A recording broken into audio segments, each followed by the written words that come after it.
press the bell icon on the YouTube app and never miss another update. Hello children, we are in the topic of atomic structure.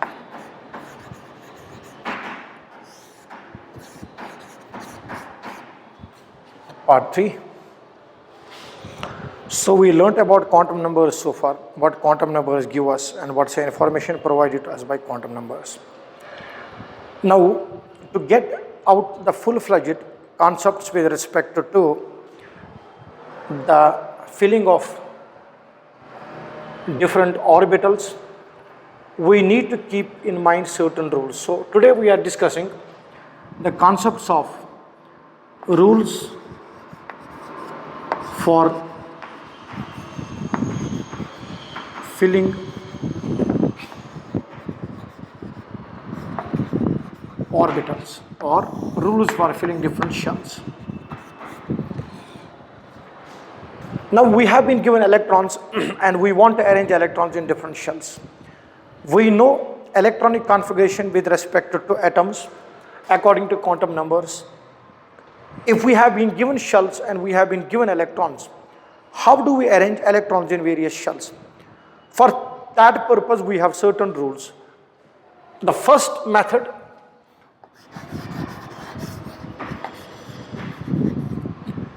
is called as Aufbau method. Aufbau method. It's a German word which means to build up. And keep it in mind, here we are building an atom. How exactly we can fill electrons in various shells on the basis of the energy considerations? We have the first rule for filling the electrons called as Aufbau method. So what does Aufbau method tell us? According to Aufbau principle or Aufbau method, electrons are filled in various shells.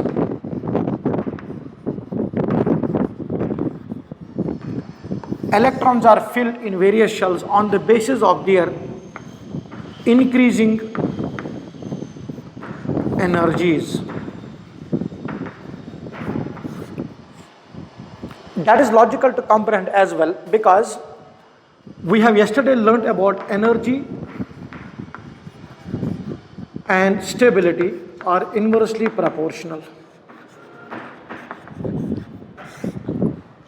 So an atom would like to take possibility how much close it is possible for electron to be to the nucleus, that much it would love to be, because more close to the nucleus, more stable it will be, and the energy will be less, stability will be more. Now filling these different shells which are given to us, according to Aufbau method, electrons are filled in various shells on the basis of their increasing energies. That means the shell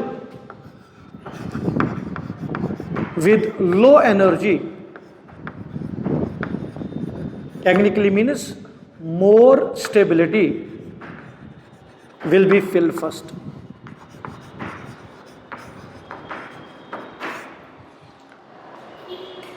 Keep it in mind, the energy of different shells and the energy of different atoms is primarily determined due to two things. One, the interaction between nucleus and electrons which are present in shells. If the pull of nucleus on the electron, if attraction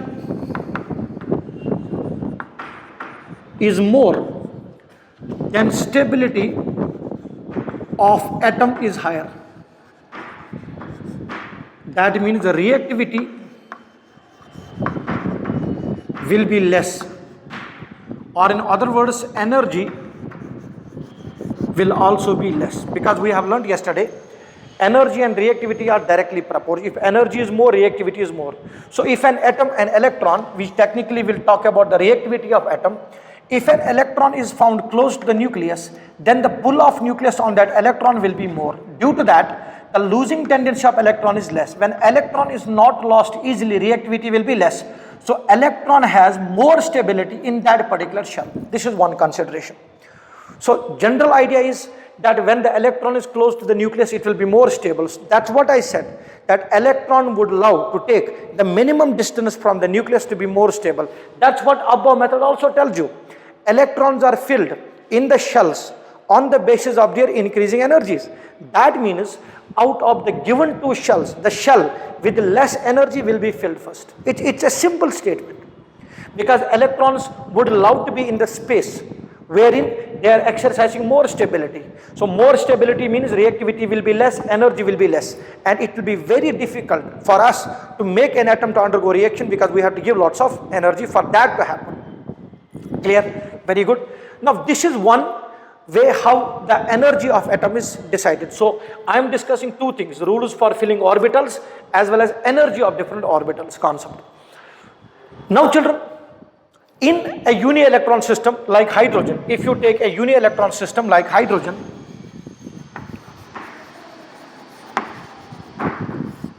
we have only protons and electrons interacting with each other. There is no additional electron present at all. One is attraction of the nucleus with the electron, and the second thing that determines the energy of that particular atom is interaction between electrons. If you have a multi-electron system like lithium, like beryllium, like helium, energy and stability of an atom cannot be decided only on the basis of interaction, that is attraction between nucleus and electrons, but also between the repulsions existing between electrons and electrons, because we know electrons have got same charge, so there will be repulsion existing between the electrons. Naturally, interaction between the electrons, which is repulsive in nature, and attraction between the nucleus and the electrons will decide what is the net energy of that system, what's the net energy of that atom. General idea will be that if the forces of attraction are overcoming the forces of repulsion, then the atom will be stable. Atom or electron in shell, that shell what we are talking about, is stable. It's a basic thing to understand. So energy of an atom is decided by two factors: one, attraction between nucleus and electrons, and number two, repulsions existing between two electrons. In a uni-electron system like hydrogen, or we have a uni-electron system like lithium 2 plus, or we got helium plus, because once lithium loses 2 electrons, the number of electrons remaining will be only 1. So in a uni-electron system like we talk about hydrogen, energy is decided only on the basis of principal quantum number. If principal quantum number is same, the energy will be same. That means for a hydrogen atom,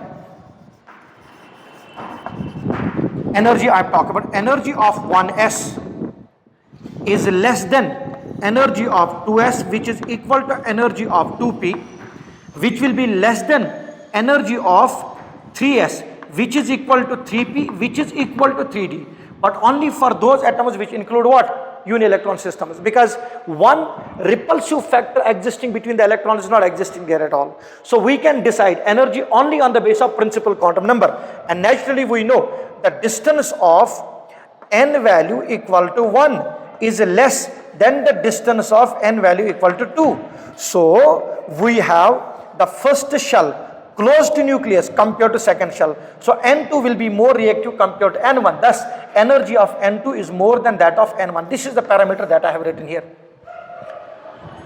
And if you have atoms which contain multiple electrons, many electrons in it, what will happen is that, say we have an atom like hydrogen, we have atom like lithium or beryllium, which is multi-electron. So this is first shell, this is second shell. Let us talk about lithium. So there are 2 electrons existing in the inner shell of what? Lithium. Keep it in mind. My discussion is not only how to fill electrons in various shells, but energy considerations of various shells as well, various atoms as well. Clear? So you have to keep it in mind that energy of an atom is decided by two conditions: attractive forces between opposite charges, that is nucleus and electron, because protons and electrons will be interacting by attractive forces, and repulsion existing between electrons and electrons. What did I say, the generalization? If attractive forces are more than repulsive forces, atom is stable. Wherein atom stability is more, reactivity will be obviously less. Suppose we talk about lithium, because electronic configuration we know it is 1s2, 2s1. Now this is the outermost electron. Try to understand the point, children. Now in this we have got 3 protons in the nucleus, and you got 3 electrons. Now if you look on shell number 1 and shell number 2, you will have repulsive as well as attractive forces now coming into play. Now there are 2 electrons which will be repelling each other, no doubt in that, and these 2 electrons will be repelling the outermost electron as well. Clear? At the same time, nucleus will be attracting these electrons, and the same nucleus will be attracting this electron also. In this case, the nuclear charge felt by the outermost electron will not remain same.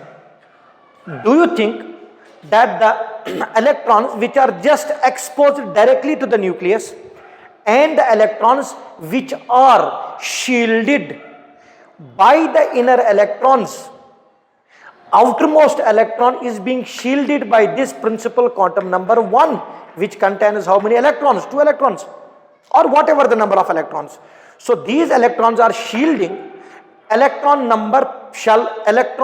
present in shell 2 not to have the complete pull of the nucleus. How much shielding is offered or put by these electrons on the outermost electron? So if you remove that shielding from the pull of the nucleus, so mathematically, if I say Z nuclear, that means nuclear charge, general nuclear charge. There are 3 protons in it, correct? They are attracting these 2 electrons and this 1 electron as well. Outermost electron is being shielded, but these 2 electrons are not being shielded, because shielding will occur by the electrons which are present in between the two, in between the nucleus and the outermost electron. That is, if it is 1s, then 2s and 2p, then you got 3s. Naturally, 1s, 2s and 2p will shield 3s. 1s will not be shielded from having the pull of nucleus by 2s and 2p. 2s and 2p will shield 3s from having the pull of nucleus, as well as 2s and 2p will be shielded by 1s. Nuclear charge of this lithium is 3, because there are 3 protons in it. General charge, total charge of this lithium is 3.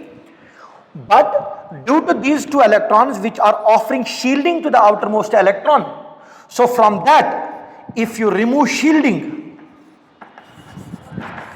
and the value of this shielding will be determined by a parameter called as sigma, which is called a shielding constant. It has some value, and mathematically you can calculate that value as well, where exactly the electron is present, whether it is close to nucleus or far from the nucleus. That is it in the nth shell or n-1 shell or n-2. Suppose this is nth shell, it will be n-1, this will be n-2. And whether the electron is in S or P or D of F, the amount of shielding will be different. Mathematically we can calculate that value as well. So for us, general purpose, Z nuclear minus shielding will give you the net remaining charge. We call that as Z effective. So that is called as effective nuclear charge. So effective nuclear charge is the net charge felt by the outermost electron from the nucleus in presence of other electrons. Clear? Now in hydrogen, how many electrons we have? 1 electron, and protons are there. Is there anything shielding it? No. So energy of this hydrogen atom will be decided only on the basis of distance from the nucleus. Clear? But if there are other multi-electron systems which contain more electrons, then the shielding offered by the one electron to the other electron will determine what is the net charge felt by the outermost electron. The net charge felt by the outermost electron in presence of other electrons is called as effective nuclear charge. And mathematically, children, what is effective nuclear charge? Z effective equals to Z nuclear. What is the nuclear charge? Minus shielding. Excellent. Did you get this parameter clear? Clear or not? Right. Now, one more thing that you need to understand with respect to energy here only itself as well, children. So you got one parameter of energy clear. How is energy of an atom decided? On the basis of attractive and repulsive forces. If you have a uni-electron system like hydrogen, energy will be decided only on the basis of n value, principal quantum number. Because in my discussions, I mentioned it very clearly that principal quantum number determines not only the size of the atom, but also gives you the distance of the electron. It also gives you energy of the atom. It gives you stability of the atom, so on and so forth. We have already done those things very clearly. Number two, children, every orbital and every shell under the influence of nucleus is not equally affected. Remember that if nuclear charge, okay, let me explain it first. Say we got hydrogen, we have lithium, and we have sodium. Please understand this. We have hydrogen, we got lithium, and we got sodium. Okay, these three atoms we have. I'll mention it here so that you can understand it very clearly.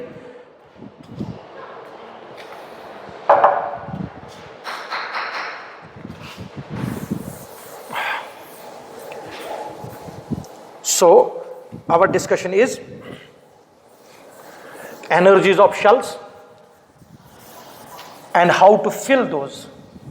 So, first we will decide the total energy, how it is to be decided, and then we will be filling those according to the rules. Clear? Very good.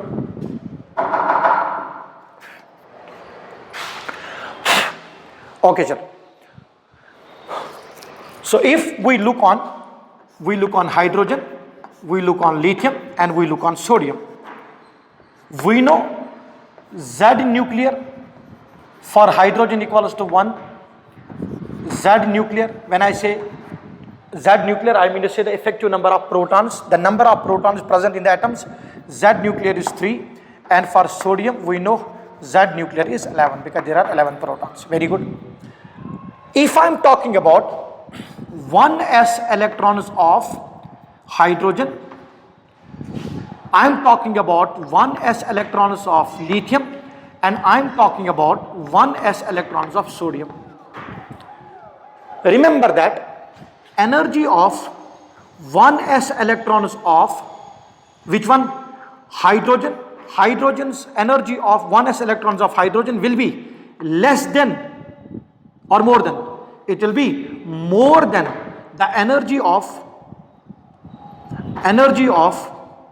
1s electrons of lithium, which will be more than the energy of 1s electrons of sodium. So if principal quantum number is same, I am talking about 1s electrons of sodium, 1s electrons of lithium, and 1s electrons of hydrogen.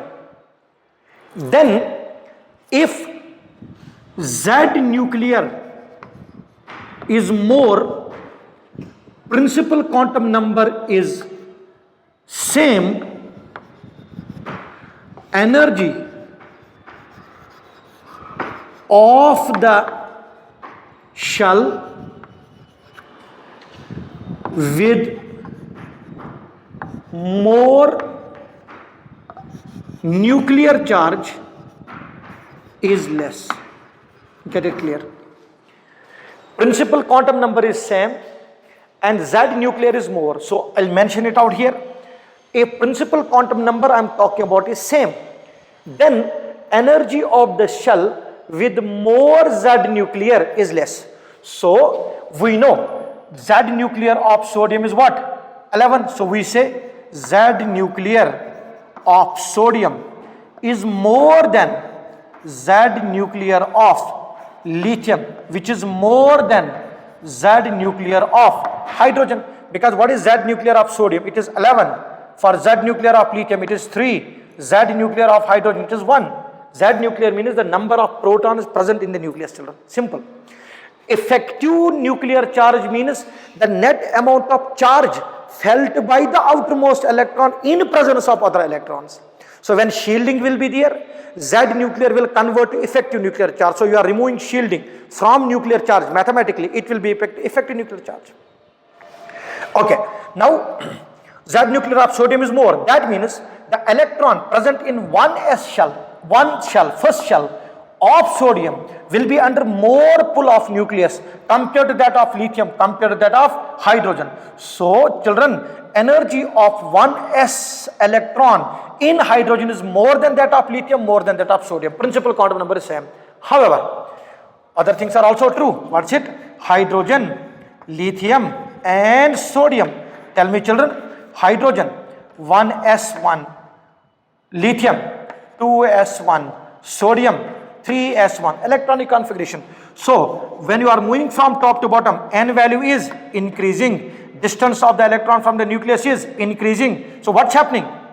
In between this outermost electron, in between there are many electrons coming.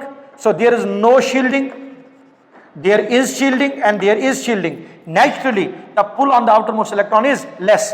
As a result of that, energy of 3s electron of sodium is more than that of 1s electron of hydrogen. So electron can be lost easily from sodium than that of hydrogen. So on moving from top to bottom, energy is increasing, stability is decreasing, reactivity is increasing. This is one more way in terms of energy considerations we can discuss it. Is it clear? So children, first of all, the net energy of an atom is decided by two factors. What is it? Interaction between nucleus and electrons and interaction between electrons and electrons. When there is a multi-electron system, then the repulsion is existing between the electrons present will decide the net energy of each shell respectively. And when there are multi-electron systems, then the concept of nuclear charge doesn't remain valid. We have the concept of effective nuclear charge. And mathematically, what did I say? Effective nuclear charge. Z effective equals to Z nuclear minus sigma, which is shielding. Clear? Clear the energy considerations? Now let us see the rules on the basis of which we can fill electrons in various shells. So for that, there is a first rule. What I mentioned about that, because now all of you know energy considerations of different atoms, right children?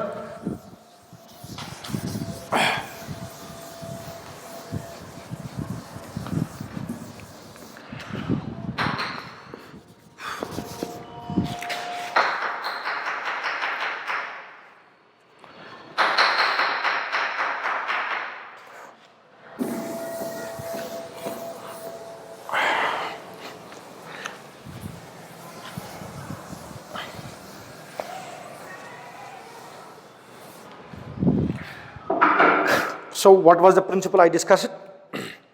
It was Aufbau method or principle, Aufbau principle. Tell me the statement. Electrons are filled in various shells on the basis of their increasing energies. Got it? So in this Aufbau method,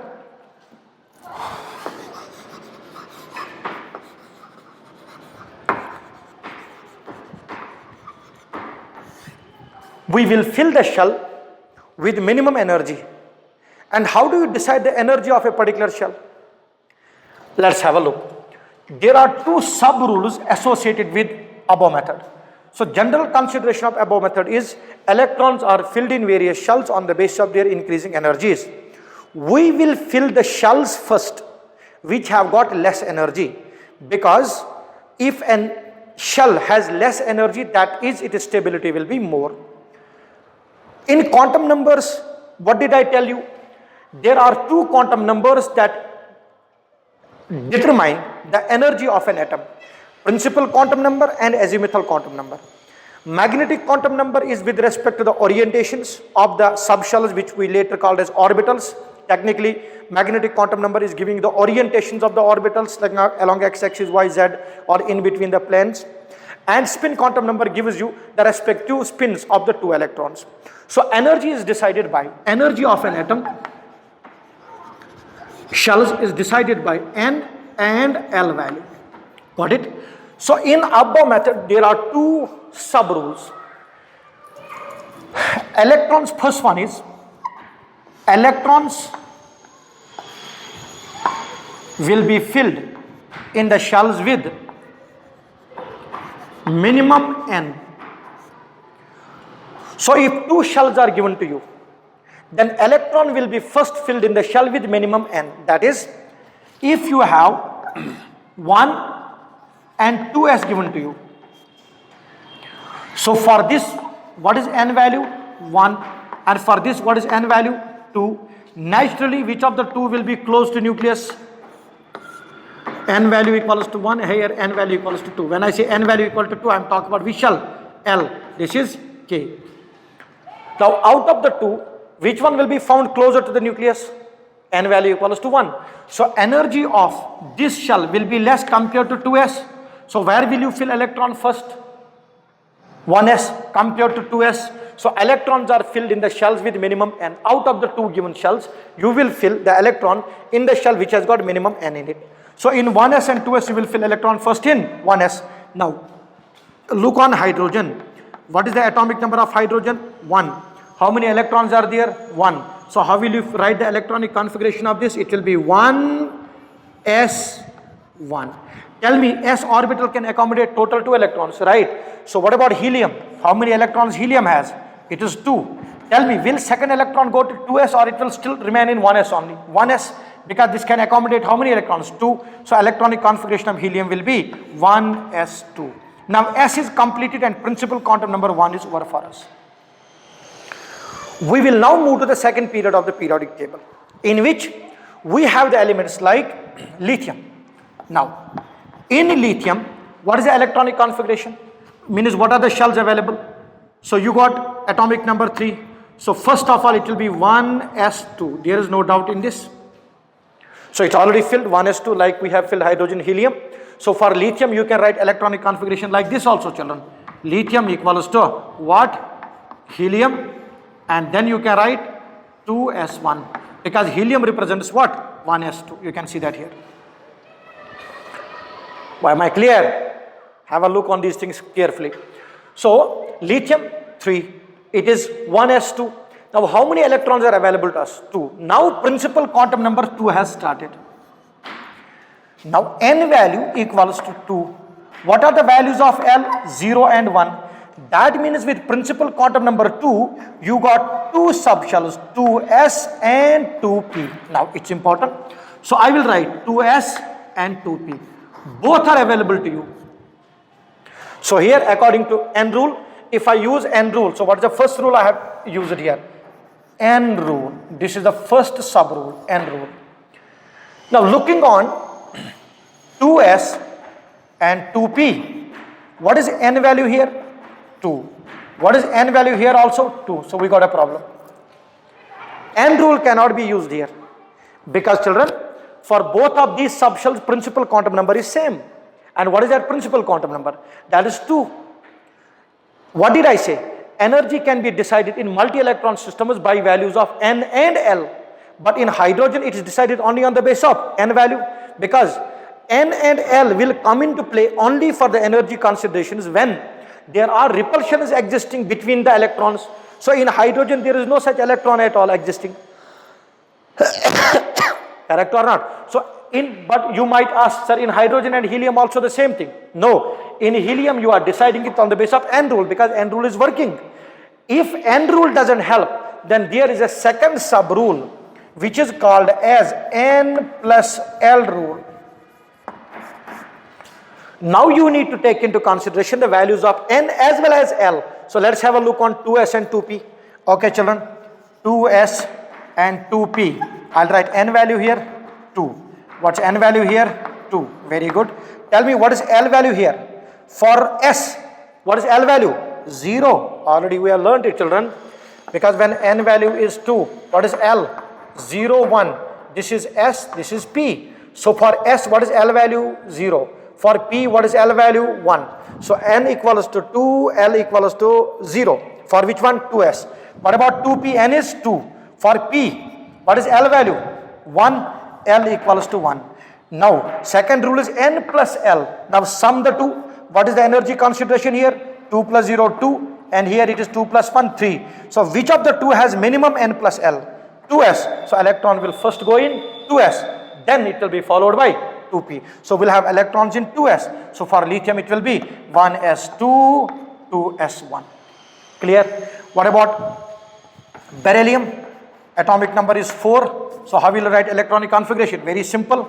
1s2, again N plus L rule will work. So 1s2, 2s2, because both electrons will go to lesser N plus L. So far it's clear. So hydrogen 1s1, helium 1s2, lithium 1s2, 2s1, then beryllium 1s2, 2s2. Is it clear so far? So we have used two rules. What are those? N rule and N plus L rule. When do you use N rule? N rule will be used when there is a difference in the principal quantum number. So keep it in mind. Lesser the principal quantum number of a particular atom, lesser the principal quantum number of a particular electron existing, the reactivity of that particular atom will be less. So on moving from top to bottom, N value is increasing. That's why reactivity is also increasing. Is it clear? Excellent. So what are the two sub rules for above method? They are N rule and N plus L rule. Both of these are determining the energies. And before that, I discussed it very clearly to you, the concept with respect to effective nuclear charge, the energy of the different shells and orbitals, and what are the factors that decide the energy. So effective nuclear charge and nuclear charge are two different parameters. Then you have the first rule for assigning electrons on the base of energy, which we understood first.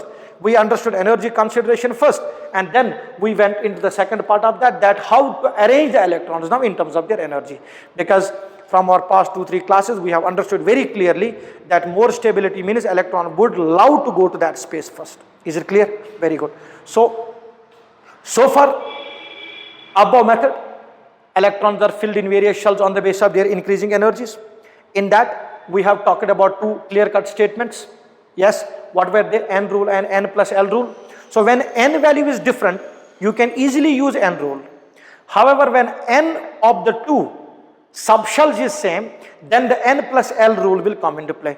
What if N plus L is also same? That is the third important concept that we have to discuss. Am I clear, children? Third important concept is with respect to N plus L rule is also same. Then what's the next thing we will go to? And according to these three rules, what I am discussing, the third rule after some time, according to these only, you will write the perfect electronic configuration. You learnt earlier why we are writing 1s2, 2s2, 2p, 3s, 3p, 3d. Now you will understand it exactly why and how electrons will be arranged in various shells. So arrangement of electrons in various shells on the basis of their energies according to above methods, and the arrangement of electrons in various shells is called as electronic configuration. So right in my first class I said electronic configuration, energy considerations, different things with respect to atoms and electrons are given by quantum numbers. So this concept is extremely important. How many times you want, you should go with the revision of these concepts clearly, because this creates the fundamental stone for inorganic chemistry for you, and in technical terms for whole chemistry, except certain physical chemistry topics where N, L, M values are not used. Because in certain topics like thermodynamics, like we have the concept like basic concepts in states of matter in equilibrium, there we talk about things in the bulk. We don't talk about things at the electronic level. We talk things at the molecular level there, not at electronic level. Am I clear? Excellent. Keep it in mind. So take a proper note and try to understand it out.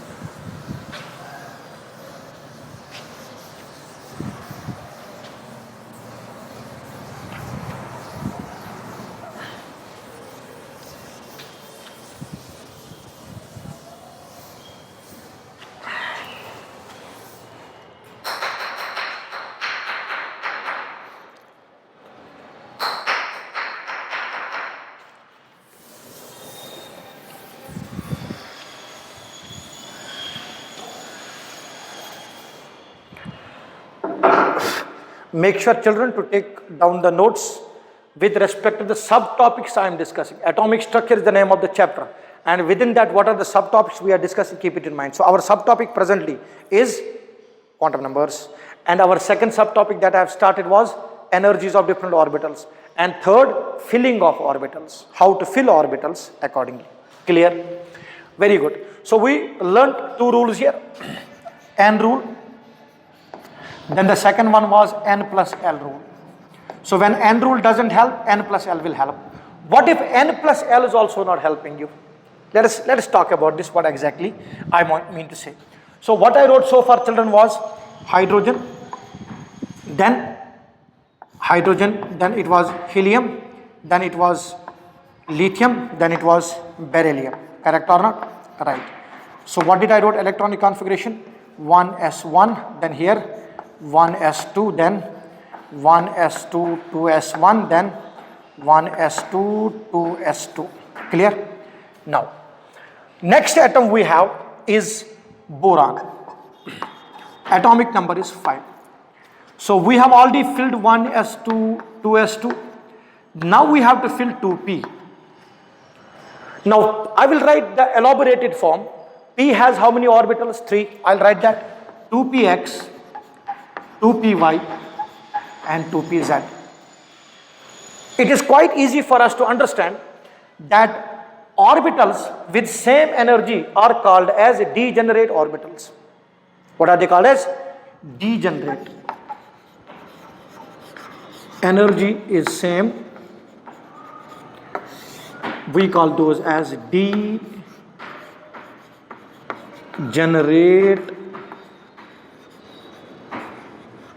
orbitals. Now we have a problem. If two orbitals are given with same energy, then filling of electrons becomes a difficult task.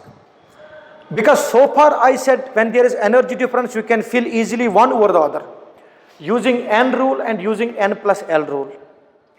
I mentioned out a while earlier also that when you are summing up the two, energy consideration should come into play. Like what I talked about was, say children, I said, say I got 2p and I got 3s.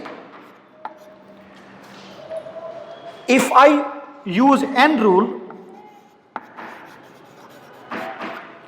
what is N value here?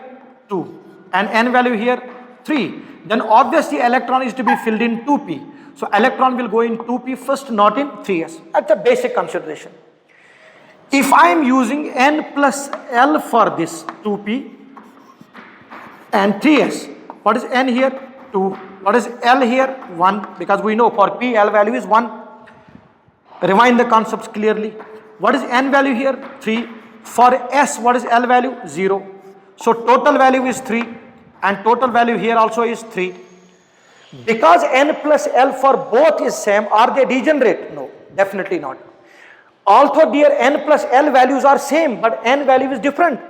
Because when N value is different, that only will decide the energy. Principal quantum number will decide the energy. Because naturally N plus L is same, but 2p will have less energy compared to 3s because 2p is closer to nucleus compared to 3s. It's a basic thing. Then sir, are these degenerate? No. Degenerate orbitals are the sub-energy levels of the same shell. That is, principal quantum number is same. That means subshell is same.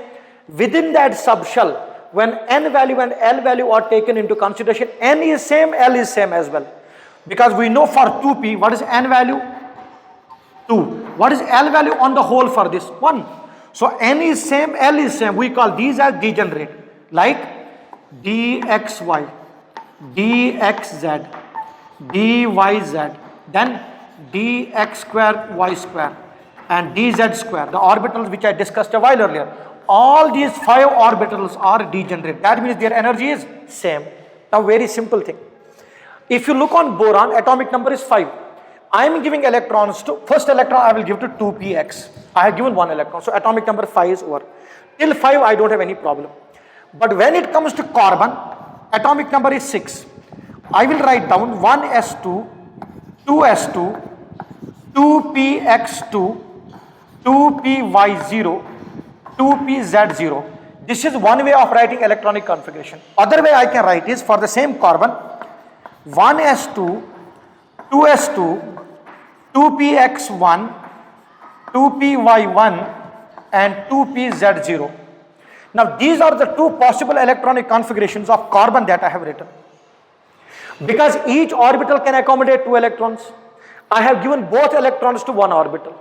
Here what I have done is, I have given 1 electron to x, 1 electron to y. Now there is one more rule. When n rule doesn't help, when n plus l does not help, there is one more rule that will help us to arrange electrons here. We call that as Hund's rule. Actual name is Hund's rule of maximum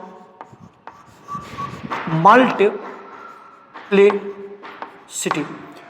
So in short terms we use the term Hund's rule. What does it say? It tells us pairing of electrons. I repeat, it tells us pairing of electrons in degenerate orbitals will not occur unless all are singly occupied.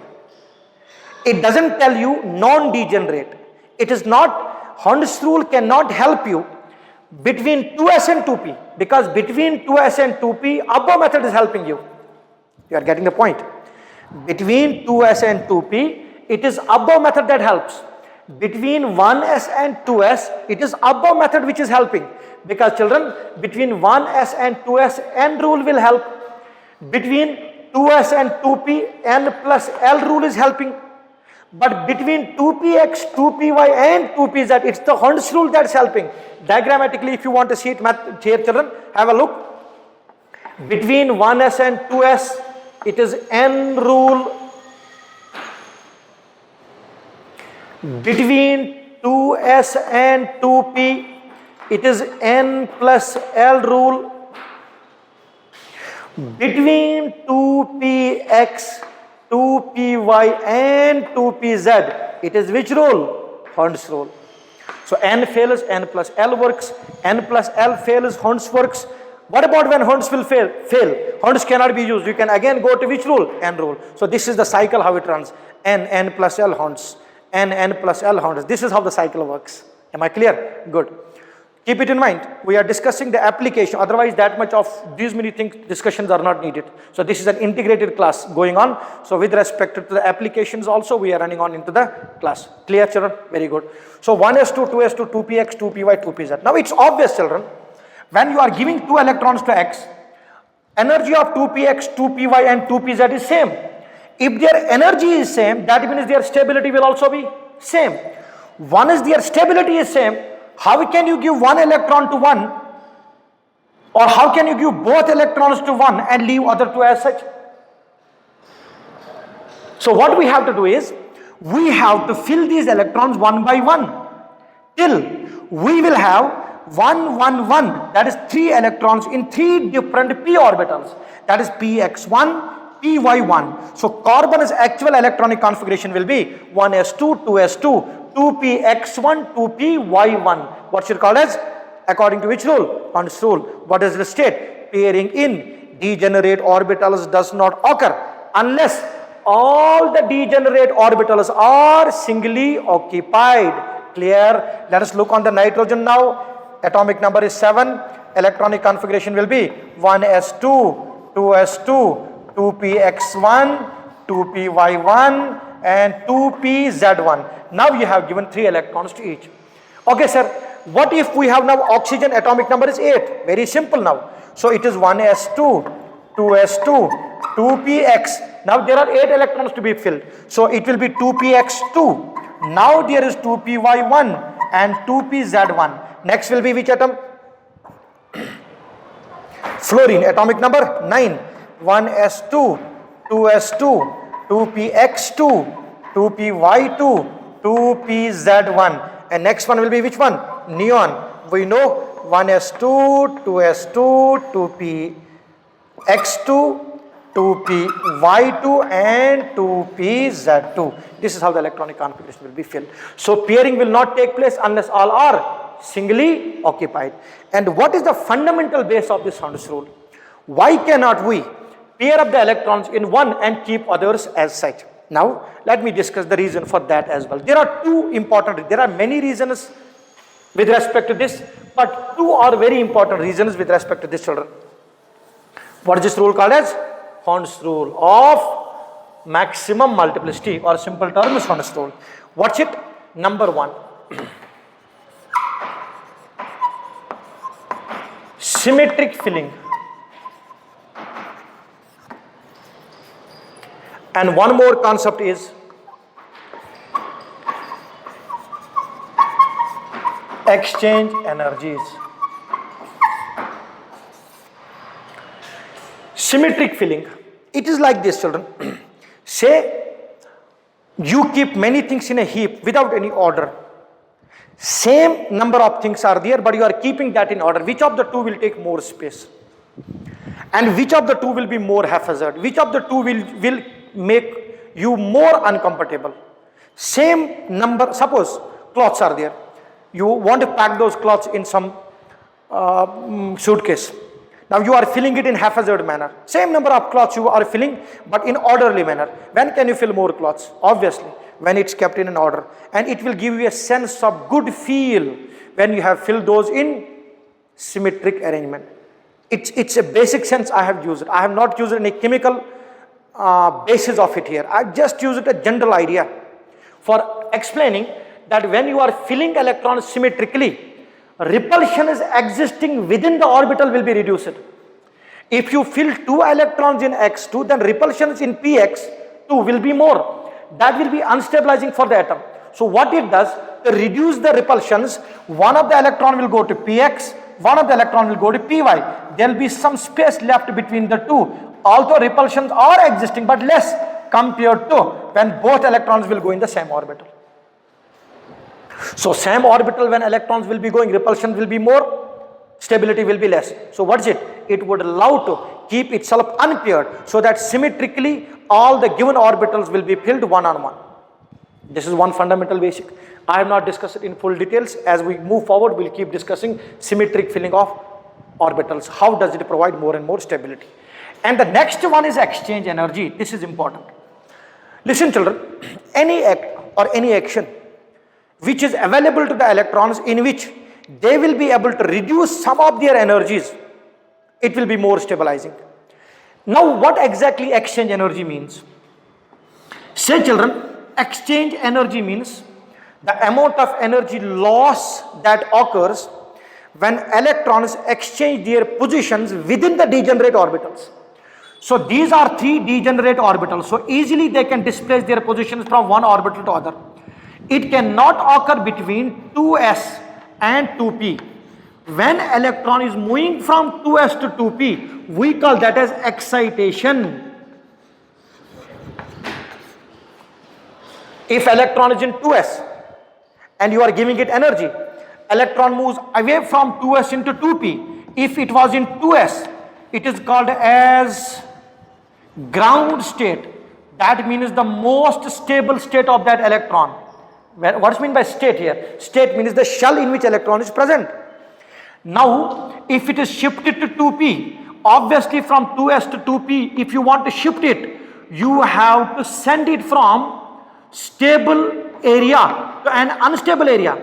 So for sending an electron from a stable zone to unstable zone, what do you need to do? You need to give energy.